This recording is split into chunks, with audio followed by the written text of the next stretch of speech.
कथेचं नाव आहे अबोला a journey of love, भाग 17। नेहमीप्रमाणे आजही अमूल्याच्या केबिनमध्ये सभा भरली होती। सभेत दीनानाथ, नीरव, दक्ष, अमूल्या आणि सर्वांची लाडकी अविरा होती। सर्वच आज एका महत्वाच्या विषयावर चर्चा करायची म्हणून जमले होते आणि विषय हा दक्षची जुळता मिळता होता। बाबा, प्लीज तुम्ही दीदीला समजावा की मी गोव्याला जाणार नाही। आपण आपल्या दुसऱ्या 5 स्टार हॉटेलची एक ब्रँच इथेच मुंबईमध्ये सुरू करूया।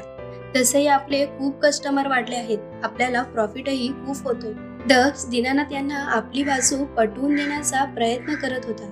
आपण प्रॉफिटसाठी न्यू ब्रँच ओपन करत नाही दक्ष, लोकांना पौष्टिक, हेल्दी, टेस्टी जेवण मिळावं यासाठी आपण ही ब्रँच ओपन करतोय।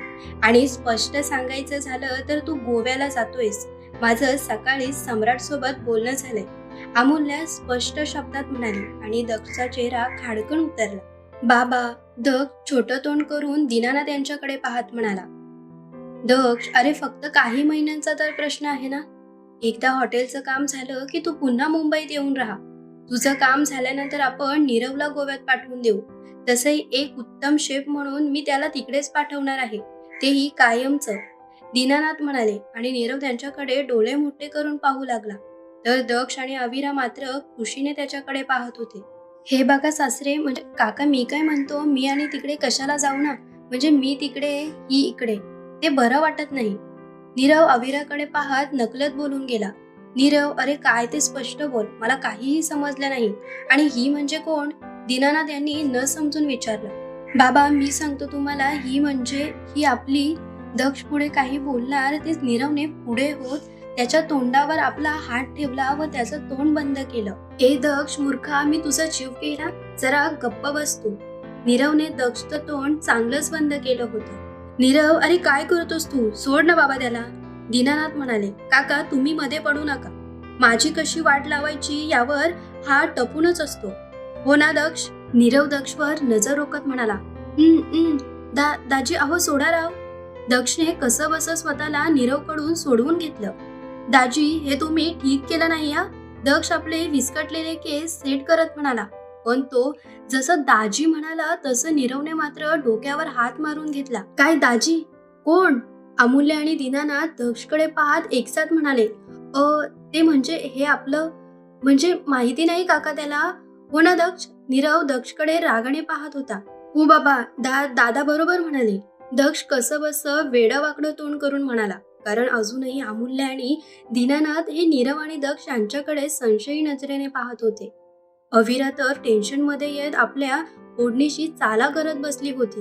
नीरव, हा सर्व काय प्रकार आहे, दाजी म्हणजे नक्की कोण, अमूल्याने कडक शब्दात विचारलं। दीदी, ते मी सांगते, अविरा मध्ये पडली, कारण नीरव आणि दक्ष यांच्या कपालावर तर भीतीने घाम जमा झाला होता। नीरव, दक्ष आणि अविरा एका रांगेत उभे होते, तर अमूल्या आणि दीनानाथ दोघंही त्या तिघांसमोर बसले होते।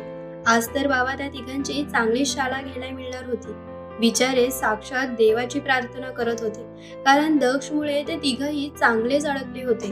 काय माहित त्या तिघांचे नशीब त्यांची साथ कुठवर देणार होते। दक्ष, तुला आणि इथे असणाऱ्या प्रत्येक व्यक्तीला हे माहिती आहे की तू कधीही खोटं बोलत नाहीस, मग सांग, हा सर्व काय प्रकार आहे, हे दाजी म्हणजे कोण, काय करतात ते, अमूल्याने विचारलं। आणि दक्ष, नीरव आणि अविरा एकमेकांकडे पाहू लागले। दीदी, मी म्हंटल ना की मी सांगते म्हणून, सांगू का मी, अविरा छोटं तोंड करून म्हणाली। पण मी दक्षला विचारलं आहे, खरं काय ते तोच आम्हाला सांगेल, सांगशील ना दक्ष। अमूल्याने दक्षवर नजर रोखली होती। हो हो दीदी, दक्ष चांगलाच घाबरला होता। मूर्खा, हो काय म्हणतोस, आता काही तू माझं नाव सांगणार आहेस का, कशाला रे उगाच माती खाल्लीस, आता सर्वांनाच वनवास भोगावा लागेल, तुझी बहीण जीव घेईल रे माझा।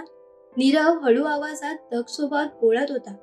नीरव, तुझं काय सुरू आहे, त्याच्या एकट्याशी बोलायचं तर आमच्याशीही बोल, नाहीतर मी तर म्हणते की तूच सांग, हे दाजी म्हणजे कोण। अमूल्याने आपला मोर्चा नीरवकडे वळवला। कोण, मी सांगू दाजी कोण, नीरव डोळे मोठे करून म्हणाला। हो, तूच सांगायचं, कारण दक्षकडे पाहून तर वाटत नाही की तो खरं सांगेल, आणि छोटीवर तर माझा विश्वास नाही, अमूल्य म्हणाली। दीदी, अविरा चेहरा पाडून म्हणाली। अमू वहिनी, म्हणजे तुला असं वाटतं मी खरं सांगेन, तुझा माझ्यावर विश्वास आहे का। नीरव, विश्वासाचं माहिती नाही, पण जोवर हे दाजी प्रकरण मला कळत नाही तोवर तुम्हा तिघांनाही इथून सुटका नाही। अमूल्या म्हणाली, बरोबर आहे तुझं. जरा मलाही कळू दे की हे दाजीबाजी आहेत तरी कोण. बोला बोला नीरव राजे, कोण आहे ते दाजी? विश्वनाथ म्हणाले आणि नीरवने भीतीने एक आवंढा गिळला. का म्हणजे ते तो दाजी म्हणजे ते मी ते. नीरव बोलायला घाबरत होता. नीरव स्पष्ट काय ते बोल. उगाच तुझं बोलणं गोलगोल फिरवू नकोस. अमूल्य चिडली. होते वहिनी, अगं तो दाजी म्हणजे. आपलं बोलणं मध्येच थांबवत नीरव अविराकडे पाहू लागला. नीरव बोल रे. दीनानाथ वैतागले होते. हो काका, ते मी बोलतोच आहे. ते म्हणजे ते दाजी म्हणजे मी नीरव पुढे काही बोलणार तेच अमूल्याच्या मोबाईलची रिंगटोन वाजली आणि नीरव बोलायचा थांबला. बाकी दक्ष आणि अविराने मात्र सुटकेचा श्वास सोडला. अमूल्याच्या मोबाईलची रिंगटोन वाजली तसं तिने लगेचच मोबाईल हातात घेतला आणि कॉल रिसीव्ह केला. कॉल वसुंधराताईंचा होता. हॅलो आई, बोला ना, काही काम होतं का? कॉल रिसीव्ह करत अमूल्या म्हणाली, मी तुझी सासू नाहीये, नैना बोलते मी. पलीकडून नैना जराशा रागात म्हणाली, ओ ते मला माहिती नव्हतं. म्हणजे कॉल आईंच्या मोबाईल वरून आलाय सो. अमूल्या, कॉल कुणाच्याही मोबाईल वरून आला असेल ना तरीही तो कॉल मी केलाय. असो, मला तुझ्याशी बोलायचं आहे. आत्ताच्या आता घरी ये. मला कारण द्यायची नाही. मला माहिती आहे तू किती कामं करतेस. लवकर घरी ये. नैना ऑर्डर सोडत म्हणाली. आणि मी आले नाही तर? अमूल्या, तुला यावंच लागेल, कारण अक्षय सुद्धा इकडेच येतोय. मी त्यालाही घरी बोलावून घेतलं आहे आणि आता तूही घरी येत आहेस. ओके? नैना, ओके, अमूल्या म्हणाली आणि पलीकडून कॉल कट झाला. कॉल कट होताच तिने एक मोकळा श्वास घेतला. अमूल्या, काय झालं बाला? कोण होतं कॉलवर? अमूल्याचा चेहरा पाहून दीनानाथ म्हणाले, कारण तिचा चेहरा गंभीर झाला होता. बाबा, नैनाताईंचा कॉल होता. त्यांनी मला आत्ताच्या आता घरी बोलावलं आहे. अमूल्या म्हणाली. अगं मग जा ना, ती काय तुला खाणार नाहीये. दीनानाथ म्हणाले. त्या मला खाणार नसल्या तरीही मला जरा भीती वाटते. म्हणजे माझं आणि अक्षयचं लग्न झालंय हे बहुधा त्यांना मान्य नसेल. नीरव, आता काय करायचं? अमूल्याने नीरवला विचारलं. काय करायचं म्हणजे? आपण घरी जाऊया. म्हणजे मॉमने मला ती आल्याचं कळवलं होतं, पण तुला सांगायचं बहुतेक राहून गेलं. पण नैना दीदीने तुला बोलावलं असेल तर आपल्याला घरी जावंच लागेल, कारण ती कशी आहे हे आपल्याला सर्वांनाच माहिती आहे. नीरव, मग आपण घरी जाऊया का? अमूल्या, हो जाऊया ना. तसंही मला हा दाजी प्रकरण इथेच बंद झालेला हवाय. नाहीतर माझ्या लव्ह स्टोरीचा शेवट व्हायला वेळ लागणार नाही. नशीब मला दीदीने वाचवलं. नीरव पहिलं वाक्य अमूल्य समोर म्हणाला तर बाकी वाक्य तो स्वतःशीच पुटपुटला होता. नीरव, असं स्वतःशीच काय पुटपुटत बसला आहेस? घरी येतोय ना? नीरवला स्वतःशीच पुटपुटताना पाहून अमूल्या म्हणाली, हो हो जाऊया ना.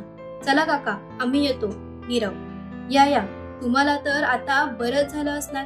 इथून पलजो काढायला मिळतोय, हो ना? दीनानाथराव नीरवकडे पाहत म्हणाले, हे काय बोलणं झालं का काका? माझे कुठेतरी नशीब होते म्हणून मी वाचलो. पण प्लीज आता तुम्ही उगाच पुन्हा कात्रीत पकडू नका. हे वहिनी चल ग, नाहीतर ती महामाया उशीर झाला म्हणून आणखीन तांडव करेल. दग, छोटी काळजी घ्या.